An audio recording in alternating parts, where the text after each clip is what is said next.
Even before COVID upended our world, many people were worrying about the impact of new technology, specifically robots and AI, on the future of work.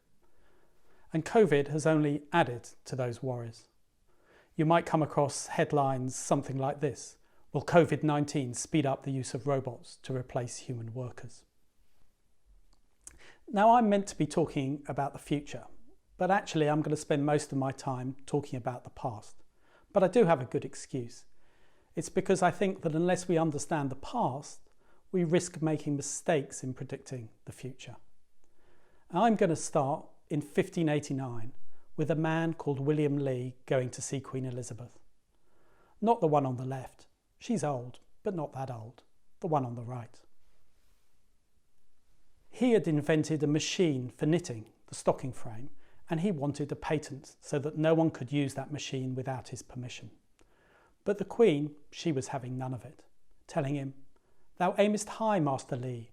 Consider thou what the invention could do to my poor subjects. It would assuredly bring to them ruin by depriving them of employment, thus making them beggars." We learn from this that worries about the impact of new technology on the labour market is nothing new. And at various points through history, those fears have bubbled to the surface. And we live at one of those points in history. Now, the new technology that is feared is always different. This time round it's AI and robots. But the nature of the fears is always much the same, that we're heading for a world in which there's a large fall in the demand for workers. The end of work, if you want to be dramatic about it. So you might come across headlines like the one shown here. Automation might end most unskilled jobs in 10 years. Except that that's a headline from a newspaper not in 2021, but from 1961. And if we rolled forward 10 years to 1971, we would find that unemployment was still low, that workers were better off than they had been 10 years earlier. So something went really wrong with those predictions. And it's helpful to try and understand why. In understanding why, I'm going to use a famous example from history. Today we use the term Luddite to refer to anyone who's opposed to the use of new technology, but you may not know who were the original Luddites. The original Luddites were handloom weavers in the early 19th century in England. They were rendered destitute by the invention of the power loom, which could do their work, weaving, much faster and more cheaply. And so they took to smashing up those power looms. And what we learn from this is that there can be losers from new technology. And yet focusing on the losers does not perhaps give us the whole picture.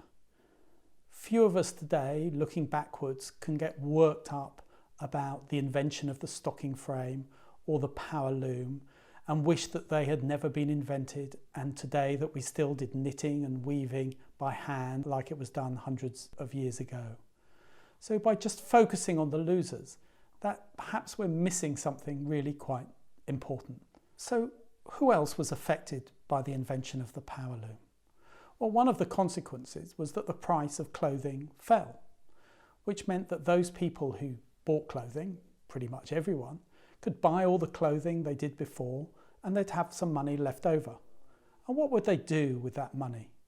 Well, they would spend it on other stuff, all sorts of other stuff, including perhaps haircuts.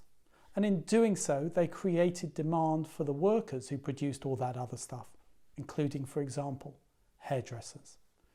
So although it sounds really weird to say that the invention of the power loom led to an increase in the demand for hairdressers, it's actually very important to understand that it did.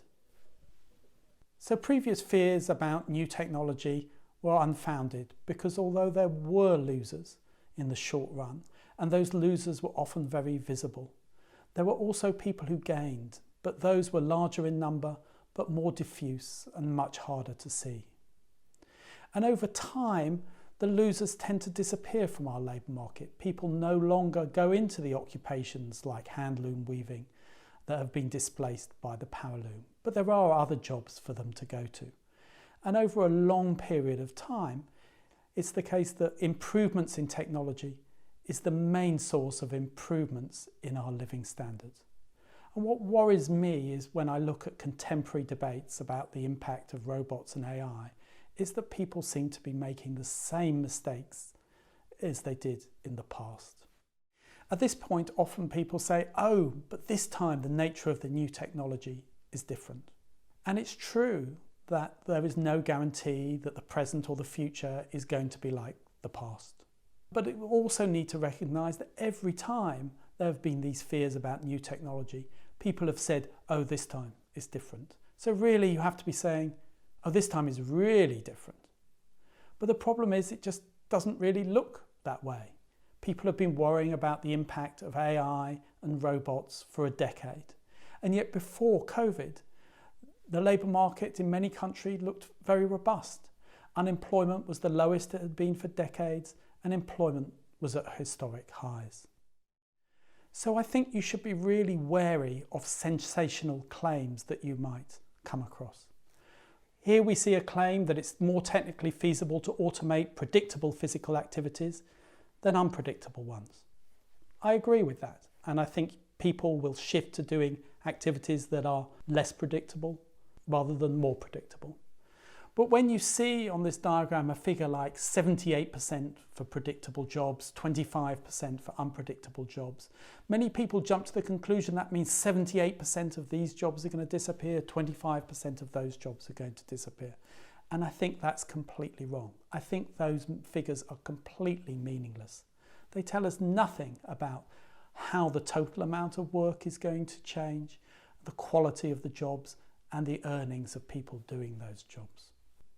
So how should you think about the likely impact of robots and AI? The first thing is that new technology always changes the types of jobs that people do.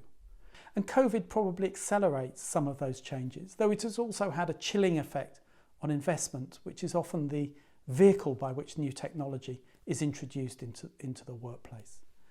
But we should embrace technical change as an opportunity to improve the qualities of our lives. But at the same time, acknowledge that there can be losers from new technology, and we need to take active steps to ensure that the benefits that new technology offers can be widely shared. Now that's sometimes easier said than done, particularly when the losers from new technology are concentrated in particular geographical areas. And many countries are struggling with that at the moment. But technology does give us the opportunity to improve pretty much everybody's lives, and we must ensure that it does.